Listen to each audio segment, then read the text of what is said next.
One thing that was really hard for me through both of my relationships was, what if the next woman gets what I've been begging for all of these years? What if Mm-hmm. she's prettier? What if she's more successful? What if he gets with her and he is Prince Charming and rides it on his horse and it was all me? Yes. But that's so far from true.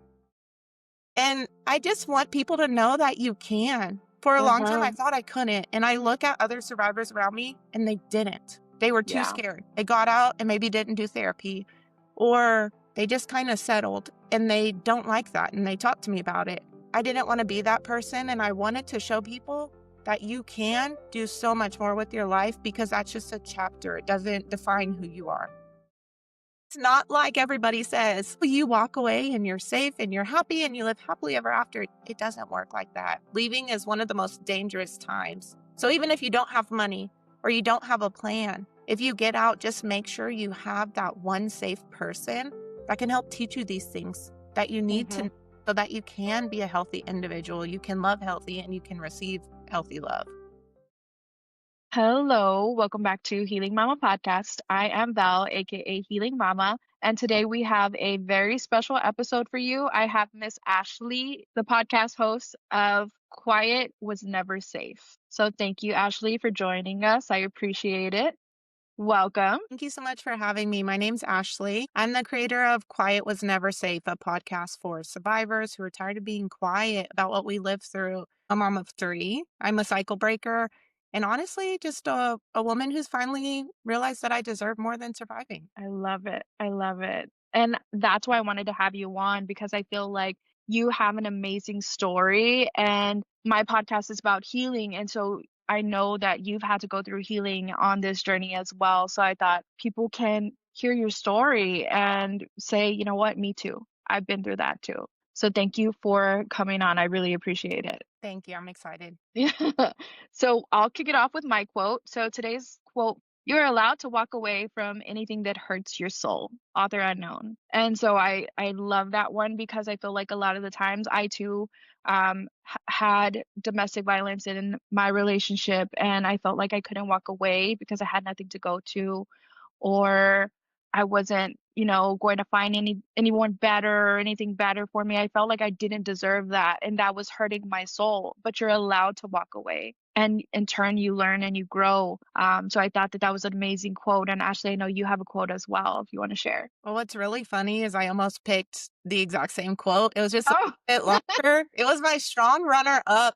I decided to go with something else that was a little bit more about me, but okay. that's really funny, great minds. I love it. Yeah, exactly. Okay, so mine is, you survived nights that should have broken you. You held yourself together on days when no one saw the storm inside of you. And now look at you, turning your wounds into wisdom, your fear into fuel, and your story into a light other survivors can follow. Wow, I love that one. Didn't. That's deep. Was there a particular reason why you chose that one? I know you said it was more in line with your story. Yeah, I just really want people to know that if me, of all people, can rebuild from the hell that I've been through, from my ashes, absolutely nothing, they can too. And it's completely Yeah. possible despite what anybody else tells you. Exactly, exactly. Especially our perpetrator, right? Because they tell us like you're not going to find anything. Yeah, Absolutely. Well, what's really funny is they're so wrong, because my boyfriend now is very attractive. And I love it's that. the best kind of love I've ever experienced. We've been together going on 7 years now, and Oh he's wow. never yelled at me. And it's I love very that. weird to me. At first I was like, what is wrong with you? Why are you Yeah. being so Yeah. nice? But he is the most amazing partner, the really the best father to my kids that they've known. And so everything that I had been told previously was completely incorrect. Do you ever catch yourself wondering like, okay, when is he actually going to yell or when are things going to change? Absolutely. I would say one thing they don't prepare you for is, after experiencing domestic violence, especially for an extended period of time, being healthy afterwards and healthy love is very, very difficult. So whenever I got into this relationship, I wasn't expecting a lot, honestly. Like I said, he's very attractive, so looks can be deceiving. And I was so scared to open myself up, but it just kind of happened naturally. And as things Mhm. unfolded, I was the unhealthy one. because I was Mm. still living in fight or flight. And so if he Mhm. had just a weird vibe, I would shut down. Or if we did get Yeah. into a disagreement, I would take it to the next level because that's all that I knew how to do. And he kept telling me, "You don't have to be defensive. I'm not attacking you. I'm trying to come to a solution." And so it was Mhm. really, really messing with my brain because I was like, wait, this is what we're supposed to do? We're supposed to talk through Mhm. things? Like, I'm not supposed to shut down and cry. So, Yeah. I'm still a work in progress after all of these years. Luckily, he's very patient. But Yeah. that has been a very difficult thing for me to learn, which is Yeah. unlearning all of those survivor techniques. Exactly. Exactly. It's unlearning because you lived it for so long. Absolutely, yeah. So can you share a little bit about yourself and your story and the work that you do today? Yeah, absolutely. So my story didn't begin in adulthood. It started more so in childhood where abuse was really normal. My mom is a survivor. Women before her were survivors. So we were just in this really long generational curse and it just kept cycling. When chaos raises you, you don't really recognize that it's chaos. It's just home. And so if Mhm. somebody comes to you in a manner that they shouldn't, you're not able to detect that. You just think that that's how people are supposed to be. My first abusive relationship was in high school. I was a senior, he was a junior, and he was just this very hot guy in the cafeteria. And I texted my friend and I was like, "Who are you with?" And she hooked us up. At first, it was cool. He was one of the cool kids. He was a big football star. Everybody loved him and everybody knew him. But it started becoming violent very quickly. But still, because I had grew up in that, it didn't feel like it wasn't supposed to happen. Even the points when it got really, really scary. Mhm. And when I would try to reach out or talk to people, they never believed me. They're like, "Oh, he wouldn't do that. No, no way. Like, you must have done something wrong." And then that kind of trails on what he's already saying. So, Mhm. as you said, they're telling you can't do better. It's all your fault. But then everybody else, when I tell them what's happening, they're just confirming that. So then you go Yeah. into this deeper hole. So I just kept thinking, well, if I do better when the baby comes, if I love him harder, he's going to change. But he never did. And the abuse continued. It got worse every time. He cheated constantly. So my self confidence just completely dwindled. I didn't have any. And one thing that was really hard for me through both of my relationships was, what if the next woman gets what I've been begging for all of these years? What if Mhm. she's prettier? What if she's more successful? What if he gets with her and he is Prince Charming and rides it on his horse and it was all me? Yes. But that's so far from true. With this one in particular, the next girl that he got with, they have two kids together as well. Same thing happened. Mm. Exact same thing. And through the chaos, I'm kind of grateful for that because I got her out of it. So we still keep in touch. Our kids are always playing, Roblox on FaceTime or whatever it may I be. love that. So they became extended family, but Mhm. nothing changed at all. Well, fast forward, I was single for a little bit, but I was still very young. And so I just wanted to be loved. Mhm. And I ended up meeting my next person online, funny enough. Still shocked that I did that, but you live and you learn. And with this one, he was not physically violent right off the bat. And so I just was like, oh my gosh, he's not putting his hands on me. This is amazing. Like, I have found love, but it Mhm. was so much worse. Mm. I found a lot with the love bombing stage that he would do that, but then he'd pull Mm. it away and I almost wanted it more. So it's like a drug, they're Mhm. playing pool with you and they get you in really far, really quickly that way. Well, very quickly after started, emotional abuse, psychological abuse. We were about not far, a couple of months into our relationship, and he convinced me to move to another city, 3 hours away from my family, and slowly started isolating me. But how it was introduced to me was more like, this is a brand new start. There's better schools. You'll be so much better for it. So I was really excited, but I had no idea what was happening. And by the Mhm. time we got there, it escalated to a crazy extent. Somehow, I don't know how I allowed it to happen, but everything was in his name. I was fully reliant on him. His family watched my kids if I was to work. And so there was really no way out at that point because I was in so deep. And all of the Mhm. help I had was so far away. So I stayed, kept thinking the same thing. If I do better, he's going to change. Mhm. He's going to love me. He's going to be a dad for my kids because the first one was never involved. He didn't care to be a father. And that didn't happen either. So I get to a point where the abuse had really escalated. It started to get physical. I was just getting to the point where I couldn't do it anymore.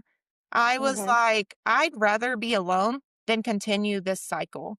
It's not worth Mhm. it. It's not worth putting my children through this. We deserve better. Well, then I found out I was pregnant again. And so the cycle of wanting a family so bad Mhm. hit hard, and I tried again, and I remember there were times during my pregnancy where I started having health issues from the stress, and, one night I got admitted to the hospital, and he got very upset because he couldn't go party, and Mhm. just really wild things. So shortly after I did end up leaving, I was terrified because I had nothing, not even a dollar to my name, and I just thought, "How's this going to work?" Mhm. And my first call was to my mom, who's been my rock through all of this. Even though she was far away, she really helped me talk things through, kind of plan, even though there wasn't much to plan with. And then my next call was to the domestic violence shelter. And I had done a lot of intakes wanting to do the counseling, but I was too scared. But this time I actually Mhm. saw it through. And while I was doing that, they taught me what boundaries were and how to take off those rose colored glasses and see red flags and recognize them for what they are, and most importantly, they show you who they are day one, but you don't Yeah. believe it. So I had to learn how to start believing that. And I think that that therapy saved my life because it changed my trajectory in a very big way. I had to really learn to rely on myself and be okay setting in the silence and setting with those dark thoughts and fighting through them. Um, and it ended up being okay. I'm Yeah. stronger than I've ever thought I would be. My kids are thriving. They're in amazing schools. I have built several businesses that are successful. I have a beautiful partnership. One day we'll get married, but I'm not in a rush. There And you go. I look now at my home. I'll still drive up and I'm like, wow, this is my house. Like I bought this. Yeah. Are you for real? I have my Mhm. dream home, my dream car, and it's still very surreal because oftentimes my brain will go back to the Ashley that wasn't enough and could never do this. But then I Mhm. pull into my driveway and I'm like, wait You a minute, did this. we did this. Yeah. Yeah. And I just want people to know that you can. For a long time, I Mhm. thought I couldn't. And I look at other survivors around me and they didn't. They were too Yeah. scared. They got out and maybe didn't do therapy, or they just kind of settled and they don't like that. And they talked to me about it. I didn't want to be that person. And I wanted to show people that you can do so much more with your life because that's just a chapter. It doesn't define who you are. Yeah, exactly. I love that. Thank you for sharing. So let me ask you this. In terms of red flags, because I know you mentioned like you had to take off the rose-colored glasses to see the red flags. Do you feel like because it was a cycle of abuse that, that you said your mom was abused, her mother before that, that it was harder to see the red flags because it's something that we're used to? Absolutely. I'd say 100%. I've noticed over the years and in the advocacy that I've been doing, a lot of women that are abused are very empathetic, and we believe Mhm. the best in the worst person. This person could be the worst person on planet Earth, and we can see the good in them when nobody Yeah. else can. And so when you have built this person in your head of who they are or who you want them to be, and a red flag comes up, you're like, it's okay. I'll love you. Mhm. And you don't even recognize it for how severe it is. Yeah, I totally agree with you. I agree. And I feel like I don't know about you, but on my end, my mother went through domestic violence with my father. And so seeing that did make it harder. And I'm like, okay, well, she did this. And it was so much worse with my mom and my dad. Like, I'm not in a bad situation. So Mhm. almost making it like an excuse. Yes. Yeah. It's crazy what our minds tell us and what the trauma that we've gone through, how much that has impacted us as adults and the relationships that we get into. And so tell me, what do you feel was one of the biggest barriers or what made it hard for you to leave those relationships? Honestly, the fear of being alone. Mhm. I my whole life just wanted somebody to love me for who I was, and I always had to water that person down. I had to not be as loud or not be as sarcastic or just be more acceptable. Mm. And I was just yearning for somebody to come and be like, it's okay. You're safe. You don't have to do that anymore. So when I thought about leaving this person that quote unquote loved me, I would be alone and I would have to Mhm. be there by myself. And that's not what I wanted to do. But what I found afterwards is I really enjoy being alone because I was that person for myself. I told myself, we're not doing this anymore. If they don't like it, Mhm. there's the door.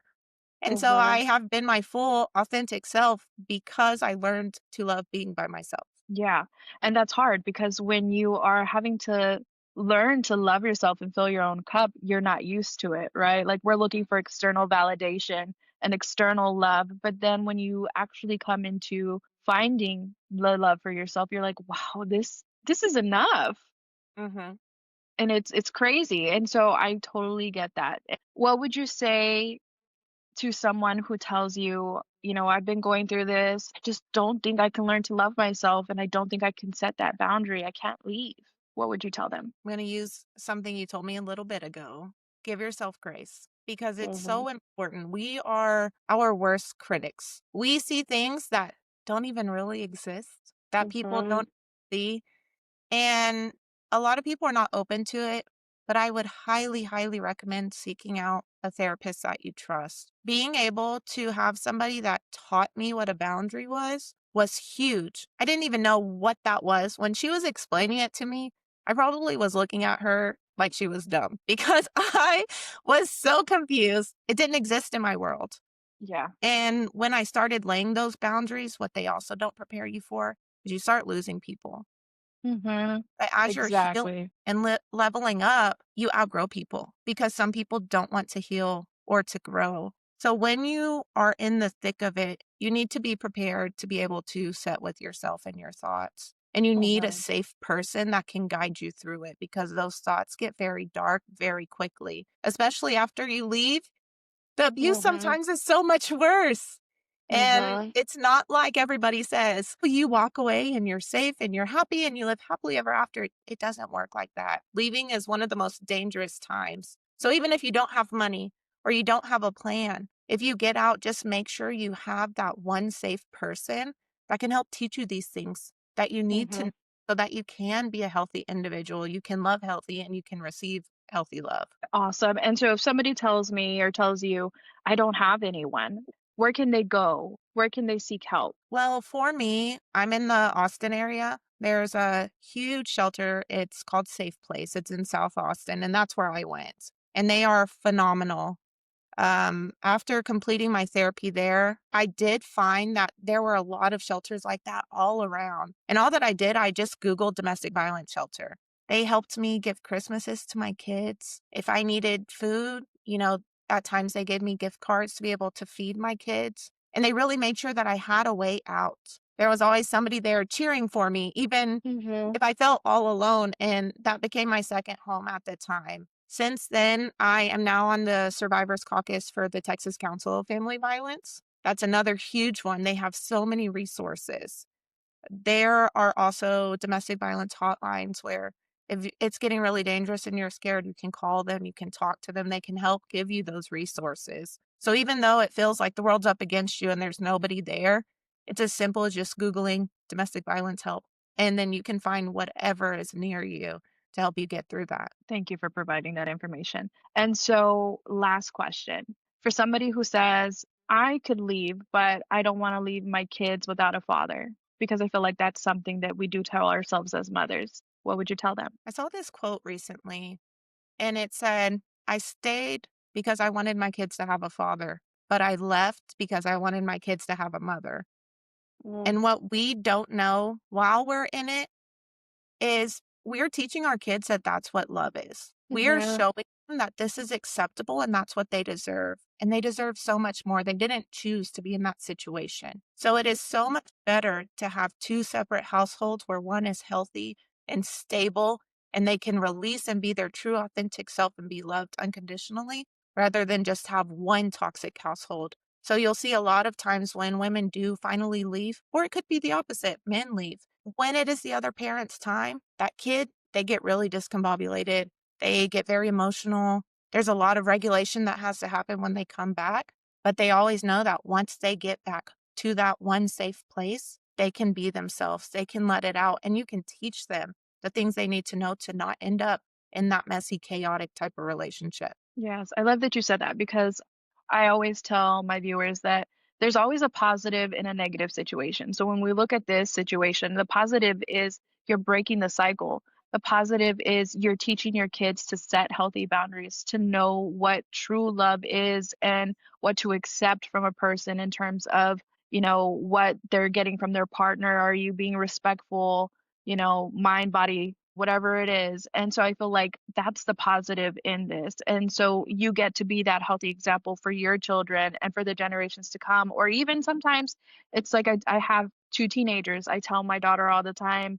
My son is a little bit more shy, so he does his thing. But my daughter has, these other little friends and they don't have necessarily their mom in their life or their dad in their life, and I'm like, hey, I'm always here. Like, you let your friend know, like, here's my number if they need somebody to talk to. So our experiences can be an umbrella and branch out to our kids and their friends or to anybody that we know. So I love that you are breaking the cycle. So kudos to you. Thank you, and to you too. It's so hard to have those conversations with teenagers. 2 of mine are teenagers now. They're driving me crazy, but they're Oh doing yeah. great. Yeah. And I like to have those difficult conversations with them because Mhm. what my partner and I say is we wanna introduce the world to you on our terms. We don't want it to introduce itself, and for so many of us that have been through this, the world came full force, and we had no Oh idea yeah. what to expect. And Yep, so having those exactly. hard conversations, giving them a safe place, it's so important to their future selves. Yes, it is. Well, I appreciate you, Ashley, for joining me. Please tell my followers where they can find you, follow you, subscribe. The floor is Yeah. yours. Thank you so much for having me. This has been amazing. You can find me on Instagram, Quiet Was Never Safe. I am streaming on Spotify and now Apple Podcasts as well. Awesome, awesome. Well, thank you again to my followers. Please go on her Instagram, Spotify, give her a follow. She is getting her podcast out there, making changes. Again, thank you, Ashley, for joining me. And if you are new, please be sure to like, share, follow, subscribe. I am on YouTube, Facebook, Apple Podcasts, Spotify, Riverside, and Amazon Music. And I send you guys so much love, peace, and light. I hope you have an amazing weekend. And until next time.